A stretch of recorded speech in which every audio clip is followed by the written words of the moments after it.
Shalom saudara-saudara yang dikasihi Tuhan Yesus Kristus. Salam sejahtera buat saudara semua dimanapun saudara berada. Damai sejahtera dan sukacita Roh Kudus kiranya senantiasa melimpah dalam hati dan kehidupan saudara semua. Pada hari ini kita akan merenungkan tentang seorang pelakor yang berjumpa dengan Yesus. Pelakor adalah istilah yang sekarang ini menjadi ngetren, banyak dibahas, disebutkan di berbagai media. Kata pelakor ini adalah singkatan dari pencuri laki orang, merujuk kepada perempuan yang menjadi selingkuhan atau mencuri suami orang lain. Di dalam Alkitab ada sebuah cerita tentang pelakor yang berjumpa dengan Tuhan Yesus. Apa yang kemudian terjadi dengannya? Saudara dapat membaca kisahnya di dalam kitab Injil Yohanes pasal yang keempat, ayat 1-42.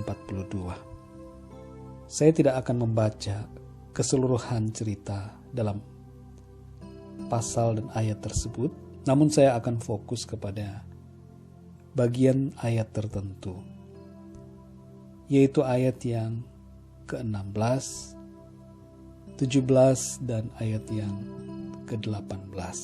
Kata Yesus kepadanya, "Pergilah, panggillah suamimu dan datang ke sini." Kata perempuan itu, "Aku tidak mempunyai suami." Kata Yesus kepadanya, "Tepat katamu bahwa engkau tidak mempunyai suami, sebab engkau sudah mempunyai 5 suami, dan yang ada sekarang padamu bukanlah suamimu.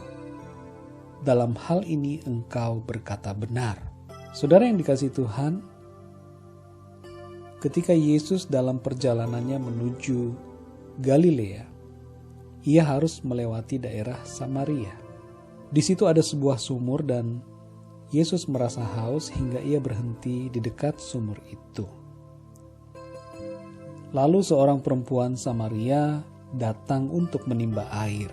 Orang Samaria dan orang Yahudi tidak bersahabat. Oleh karena itu, ketika Tuhan Yesus menyapa perempuan Samaria ini, perempuan Samaria itu kaget dan bertanya, "Masakan engkau seorang Yahudi minta minum kepadaku seorang Samaria?" Perkataan itu ada di dalam ayat yang ke-9. Tuhan Yesus mengerti akan kebutuhan yang paling hakiki yang diperlukan oleh perempuan Samaria ini, sehingga ia dengan sengaja memulai percakapan dengannya. Tuhan Yesus memulai dengan hal-hal yang lahiriah. Ia meminta air, tapi kemudian Yesus berbicara tentang air hidup, air yang akan membuat seseorang tidak akan mengalami haus selama-lamanya.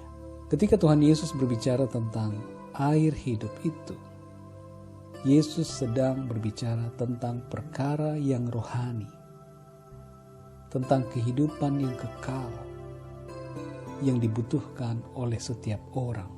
Hal itu membuat perempuan Samaria ini menjadi tertarik untuk bertanya. Namun ia gagal untuk memahami akan perkara rohani yang disampaikan oleh Tuhan Yesus. Perempuan Samaria ini terus berfokus kepada air yang lahiriah, air dari dalam sumur, air yang hanya menyegarkan manusia untuk sementara waktu, tetapi kemudian akan membuat haus lagi. Nah, saudara yang dikasihi Tuhan, Tuhan Yesus kemudian berkata kepada perempuan itu untuk memanggil suaminya. Namun perempuan itu berkata bahwa "Aku tidak mempunyai suami." Yesus berkata bahwa tepat apa yang engkau katakan, bahwa engkau tidak mempunyai suami, sebab engkau sudah mempunyai 5 suami dan yang ada sekarang padamu bukanlah suamimu. Perempuan Samaria ini adalah seorang pelakor, istilah yang sekarang ini ngetren di Indonesia.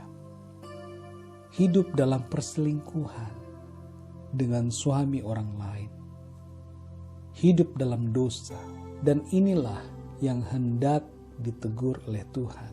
Dan Tuhan menegurnya secara halus, begitu lembut, sampai-sampai wanita ini, perempuan ini, terbuka hatinya terhadap teguran Yesus itu.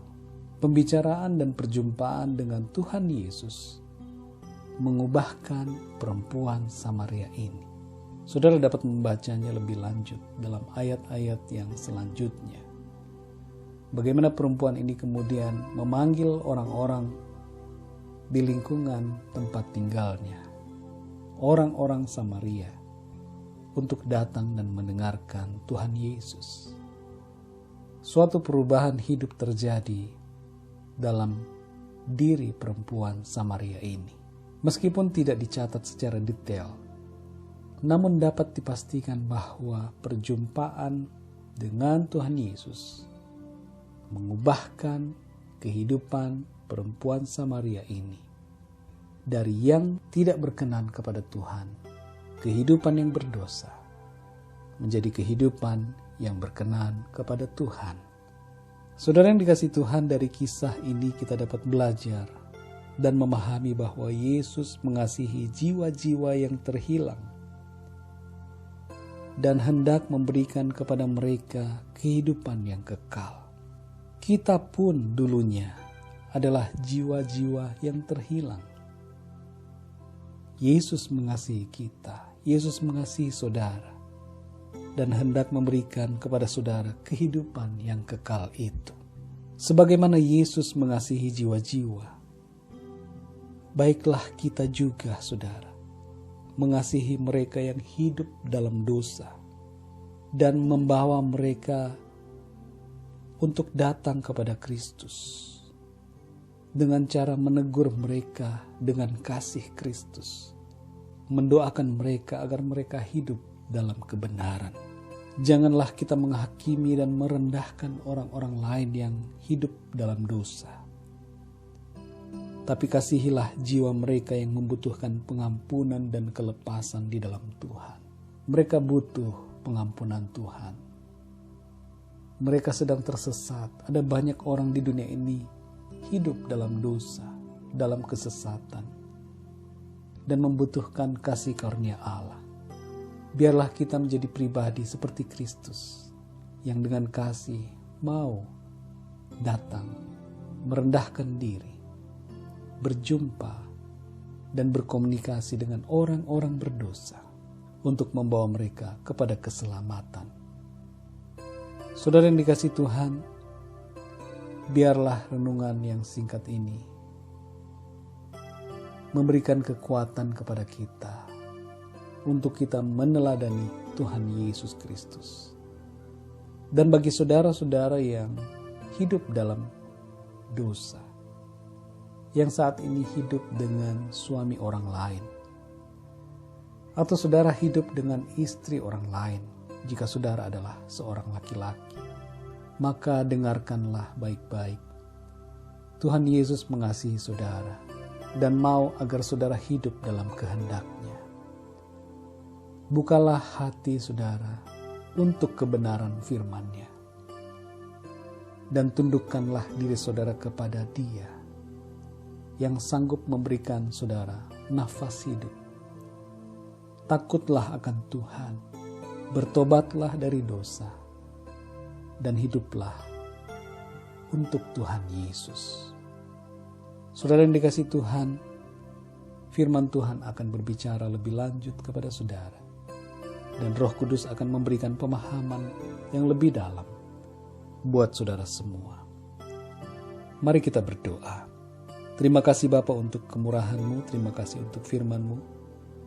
Kami bersyukur karena Engkau begitu baik, Engkau mengasihi setiap kami, Engkau mengasihi semua orang yang berdosa, dan Engkau merindukan agar setiap orang diselamatkan dan memperoleh kehidupan yang kekal.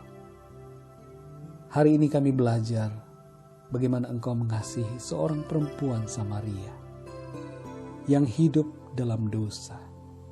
Ajar kami Tuhan untuk meneladani Engkau, mengasihi orang-orang di sekitar kami yang masih hidup dalam dosa, mendoakan mereka, mengasihi mereka, menegur mereka dengan kasih Kristus, dan membawa mereka untuk datang kepada Engkau ya Tuhan, yang sanggup memberikan keselamatan dan sanggup memenuhi segala kebutuhan manusia. Engkaulah yang memuaskan dahaga kami. Engkaulah air kehidupan yang kami butuhkan. Terima kasih Bapa, ampuni segala kesalahan dan dosa-dosa kami, dan pimpin kami terus dalam kebenaran-Mu. Berkat-Mu atas kami ya Tuhan sepanjang hari ini dan hari-hari yang selanjutnya. Dalam berkat nama Tuhan Yesus Kristus kami berdoa dan mengucap syukur. Haleluya. Amin. Puji Tuhan, saudara yang dikasihi Tuhan. Tuhan Yesus memberkati saudara. Selamat beraktivitas dan sampai jumpa dalam renungan yang berikutnya. Haleluya.